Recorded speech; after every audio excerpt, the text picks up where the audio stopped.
और पार्टी में वो बहन जाती है और वहां पर दानिश उसको एक पिज्जा में और केक में पता नहीं किसमें ड्रग्स मिला करके खिला देता है। तो सबसे बड़ा बात है कि इसको केवल आप रेप का एंगल से देख रहे हैं, वो ड्रग्स कहां से आया, ड्रग्स कहां से आ रहा है इतना झारखंड में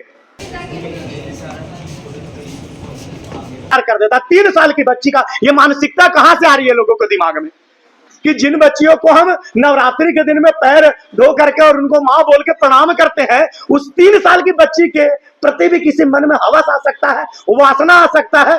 किस मानसिकता की ओर हमारा समाज जा रहा है, किस मानसिकता की ओर जो है फहाद, मोहम्मद सदाब, मोहम्मद दानी, मोहम्मद इरफान ये लोग जा रहे हैं।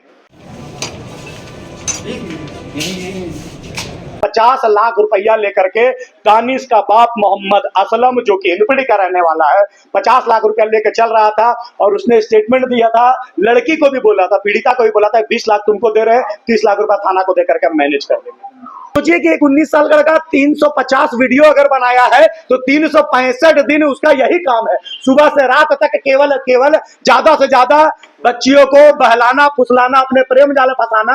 और फिर जब हम लव जिहाद की बात करते हैं तो लोग बोलते हैं कि नहीं ये तो प्रोपेगेंडा है। ये नाम क्या है, मैं फिर से नाम ले रहा हूं, मोहम्मद दानिश। कौन है मोहम्मद दानिश?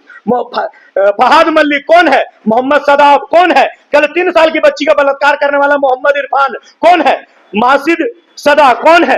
और ये अयान अहमद ये कौन है? कि बलात्कार करने वाले घूमते रहेंगे और उसका विरोध करने वाले जेल जाते रहेंगे। बच्चियों को नवरात्रि में पैर धोने का हम लोगों को प्रचलन है, उनके पूजा करते हैं। और जो लोग इस प्रकार की घटना को अंजाम दे रहे हैं उनको क्या सीख दिया जाता है कि लड़की केवल भोग का वस्तु है, उसका शोषण करना है तुमको, ज्यादा से ज्यादा हिंदू महिलाओं को और जो अपने धर्म में लेके आना है, लव जिहाद करना है, उनका धर्म परिवर्तन करवाना है। बच्चा, जन्मा हुआ बच्चा, पहला दूसरा तीसरा क्लास के बच्चे लोगों को दिमाग में ये भर देते हैं, तो बचपन से जो बात उनके दिमाग में भरी जाएगी उसी प्रकार से वो लोग जो है एक्ट करेंगे और बाद में जाकर के इस प्रकार की घटना को अंजाम देंगे। तो ये संस्कार उनके जहन में कैसे आ रहा है? एकमात्र इसका सॉल्यूशन है कि जो हमारी जो शिक्षा पद्धति है, हमारे घर के जो संस्कार है, उसको सुधारने की आवश्यकता है। झारखंड की आवाज YouTube न्यूज चैनल को सब्सक्राइब जरूर करें, लाइक, कमेंट और शेयर करना ना भूलें। मास्टर इन डेंटल सर्जरी की तैयारी कर रही छात्रा के साथ सुनियोजित तरीके से दुष्कर्म मामले में पुलिस ने कई अहम खुलासे किए हैं।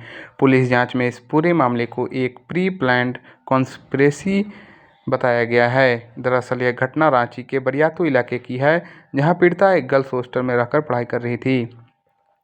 मुख्य आरोपी मोहम्मद दानिश पिछले करीब 20 दिनों से इस वारदात की प्लानिंग कर रहा था। उसने पीड़िता की करीबी सहेली ओली विश्वकर्मा को अपने जाल में फंसाकर इस साजिश में शामिल किया। 9 अप्रैल को ओली विश्वकर्मा ने अपना बर्थडे बताकर पीड़िता को गोकुल वाटिका स्थित फ्लैट में पार्टी के लिए बुलाया। उसे यह बताया गया कि वहां कई लड़कियां मौजूद रहेंगी, जिससे पीड़िता को कोई शक नहीं हुआ। लेकिन जब वह वहां पहुंची तो उसने देखा कि फ्लैट में पहले से ही आरोपी दानिश, फहद मलिक और सादाब मौजूद थे। सहेलियों के बारे में पूछने पर उसे झूठा आश्वासन दिया कि वे लोग रास्ते में हैं।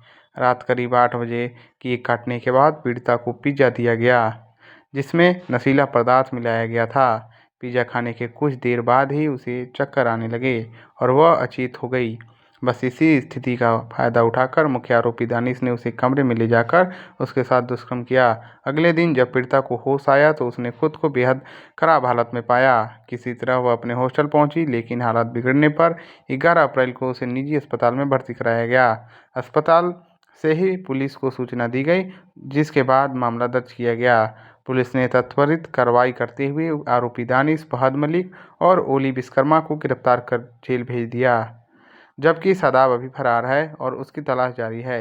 जांच में यह भी सामने आया कि आरोपी दानिश का चर्च रोड में एक रेस्टोरेंट है, जहां वह और उसके साथी अक्सर बैठकर लड़कियों को टारगेट करने की प्लानिंग करते थे। फ्लैट की बुकिंग भी सादाब ने ही करवाई थी।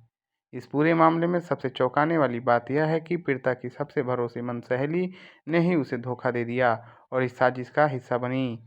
इस घटना को लेकर सरयू राय ने कहा कि यह एक संगठित गिरोह का काम हो सकता है और मामले की गहन जांच करने के लिए एसआईटी या सीबीआई जांच करानी चाहिए। यह मामला सिर्फ एक अपराध नहीं बल्कि समाज में बढ़ती साजिशन अपराध की प्रवृत्ति को भी उजागर करता है, पुलिस जांच जारी है और उम्मीद है कि फरार मुख्य आरोपी सदाब को जल्द गिरफ्तार कर लिया जाएगा। आइए सुनते हैं इस पूरे मामले पर युवा नेता भैरव सिंह ने प्रेस वार्ता कर क्या कुछ कहा। का बात तो संपूर्ण राष्ट्र के प्रत्येक नेता करते हैं, परंतु महिला सुरक्षा के लिए कितने लोगों ने रोड में उतरने का काम किया और कितने लोगों ने समर्पित भाव से केस को अंतिम समय तक ले जा करके और पीड़िता को न्याय दिलाने का काम किया। आज प्रेस कॉन्फ्रेंस हम लोग कर रहे हैं केवल यह प्रश्न पूछने के लिए कि आप लोग आकर के भाषण तो दे देते हैं, भाषण देने के बाद कि अपराधियों को पकड़ा जाना चाहिए, अपराधियों का अरेस्टिंग होना चाहिए, अपराधी अरेस्ट भी हो जाते हैं बहुत सारे मुशक्कत के बाद, लेकिन कौन सा कानूनी दांव पेच खेल करके वर्तमान के जो अपराधी लोग हैं अपने आप को बचा लेते हैं। अभी एक डॉक्टर के साथ, उनको डॉक्टर ही कहेंगे, अभी वो ग्रेजुएशन अपना कंप्लीट की है, दांत की डॉक्टर बनने वाली थी, ग्रेजुएशन उनका कंप्लीट होता है, उनको उनकी ही एक सहेली बोलती है कि हमारा जो है बर्थडे है, आप पार्टी खाने आइए, और पार्टी में वो बहन जाती है और वहां पर दानिश उसको एक पिज्जा में और केक में पता नहीं किसमें ड्रग्स मिला करके खिला देता है। तो सबसे बड़ा बात है कि इसको केवल आप रेप का एंगल से देख रहे हो, वो ड्रग्स कहां से आया, ड्रग्स कहां से आ रहा है इतना झारखंड में, और उसका प्रयोग किस क्षेत्र में किया जा रहा है, या सोचने और समझने की आवश्यकता है। उसके बाद फहाद और सदाब दोनों मिलकर के जो है उसका रेप में समर्थन करते हैं दानिश का, और बच्ची ने खुद स्टेटमेंट दिया है कि जब मुझे ड्रग्स दे दिया गया तो मैं थोड़ा भी होश में नहीं थी, दानिश मेरे पास आया और मेरे साथ गलत व्यवहार करने का प्रयास किया, मैं इतने नशे में थी कि मैं विरोध नहीं कर पाई। ये पीड़िता का बयान होता है, और वो विरोध भी नहीं कर पाती है, और जब उसका सुबह नींद खुलता है तो वो देखती है कि पूरा बेड में जो है ब्लड बिखरा हुआ है, और उसके बाद उसको ये भी नहीं पता कि दानिश ने उसके साथ बलात्कार किया, उसके बाद रात भर उसके साथ क्या हुआ, कितने बार उसके साथ शोषण हुआ, ये खुद वो समझ नहीं पा रही है, बता नहीं पा रही है किन किन लोगों ने बलात्कार किया।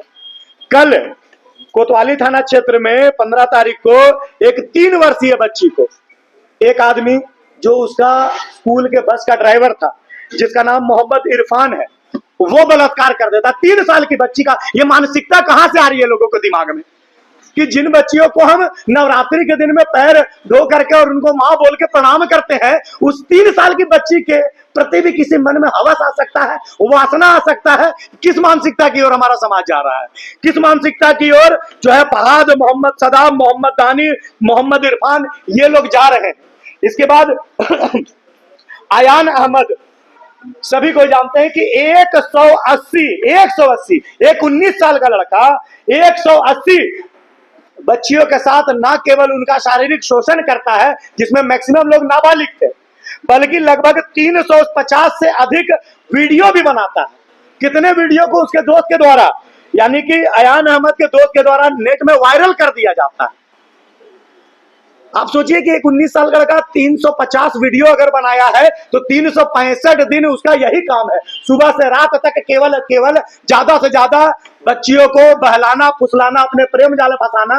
और फिर जब हम लव जिहाद की बात करते हैं तो लोग बोलते हैं कि नहीं ये तो प्रोपेगेंडा है। ये नाम क्या है, मैं फिर से नाम ले रहा हूं, मोहम्मद दानिश। कौन है मोहम्मद दानिश? फहाद मलिक कौन है? मोहम्मद सदाब कौन है? कल 3 साल की बच्ची का बलात्कार करने वाला मोहम्मद इरफान कौन है? मासिद सदा कौन है? और ये अयान अहमद ये कौन है? और हम लोग अब एक कदम आगे बढ़ गए हैं, वो लोग अब लव जिहाद से एक कदम आगे बढ़ करके डायरेक्ट या तो बलात्कार करने का प्रयास कर रहे हैं, उनका वीडियो बना करके उनको धमकी दे करके उनसे पैसे ऐंठना, और पुनः कई बार उन लड़कियों को दूसरे लड़कियों के साथ सोने के लिए जो है जबरन मजबूर किया जा रहा है। इसी का विरोध करने के लिए हम लोग आंदोलन करते हैं। आपको याद होगा उस मैटर में मैं जेल भी गया था, सीएम साहब हम लोग को उठा के जेल भेज देते हैं। हम लोग का कहना क्या था कि झारखंड में हर 3 घंटे में एक बलात्कार होता है, यानी कि एक दिन 24 घंटे में 8 बलात्कार रजिस्टर्ड होते हैं झारखंड में। आप आरटीआई करके देख लीजिए, आपको मिल जाएगा डिटेल। 8 बलात्कार प्रतिदिन झारखंड में होते हैं। इसका विरोध करने हम लोग जाते हैं। 9 नाबालिग बच्चे अभी एक नाबालिग बच्चे के साथ कुछ गलत हो जाता है तो सब छापने लगते हैं। ये कितने लोगों ने अपने चैनल के माध्यम से दिखाया या पेपर ने छापा कि 9 नाबालिग बच्चों को जेल भेज दिया गया। क्यों?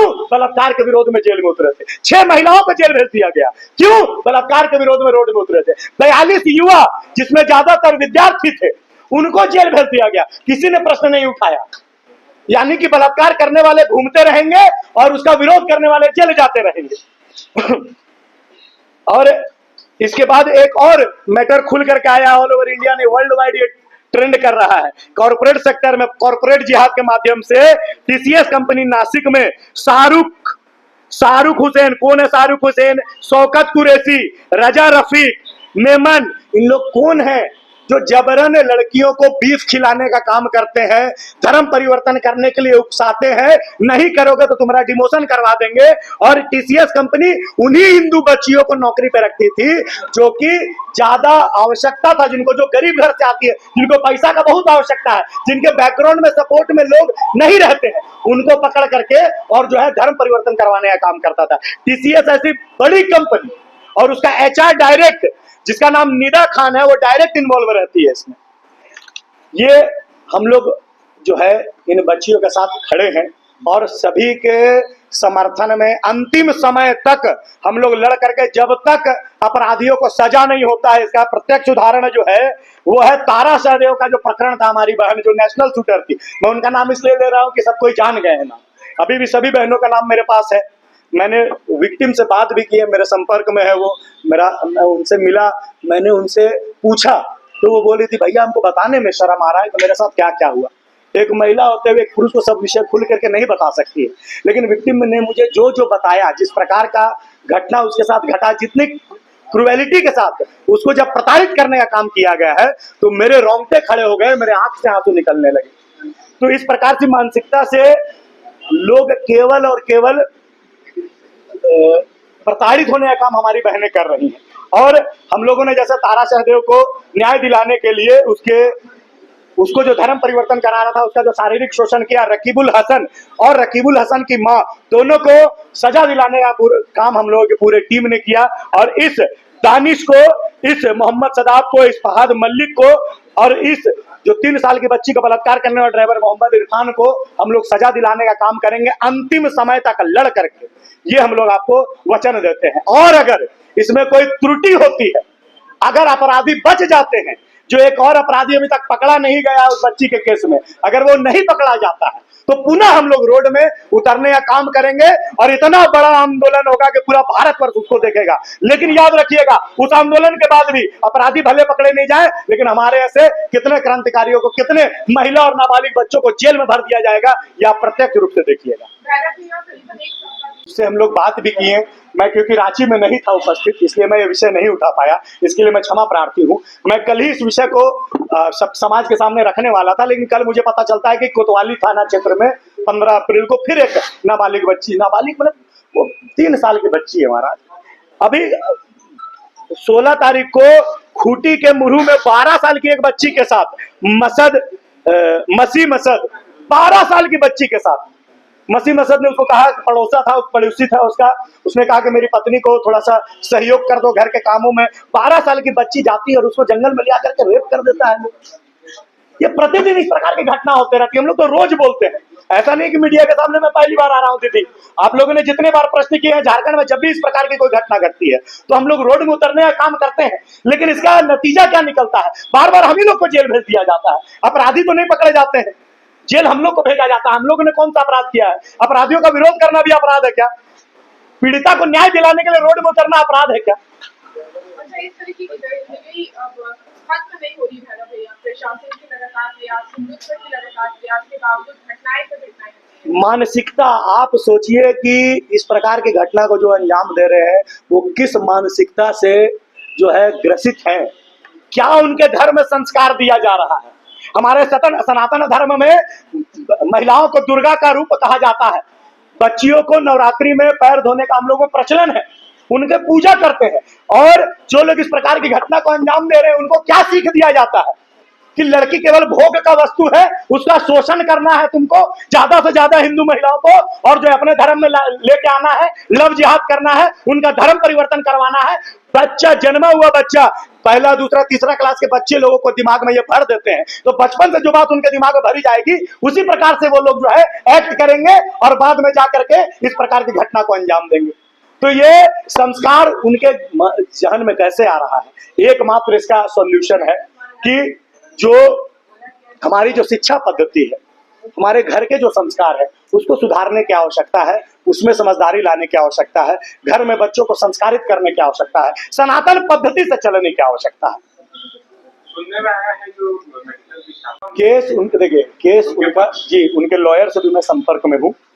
थोड़े कुछ दिन के बाद उनके लॉयर भी जो है प्रेस के माध्यम से हम लोग आपके सामने विषय को रखेंगे, और अभी जितना भी कोर्ट का काम होता है, लिखा पढ़ी का काम होता है, जिसमें एक एफिडेविट दिया जाता है कि मैं प्रताड़ित हूँ, मेरे से इसने रेप किया है और मैं इसकी गवाह हूँ, और मेरा आग्रह है कि इसको बेल ना दिया जाए, क्योंकि अगर उसको बेल दे दिया जाता है अपराधी को, तो निकल कर हमको हरास करने का प्रयास करेंगे। ये प्रोसीजर हम लोगों ने कोर्ट में जो है फाइल कर दिया है।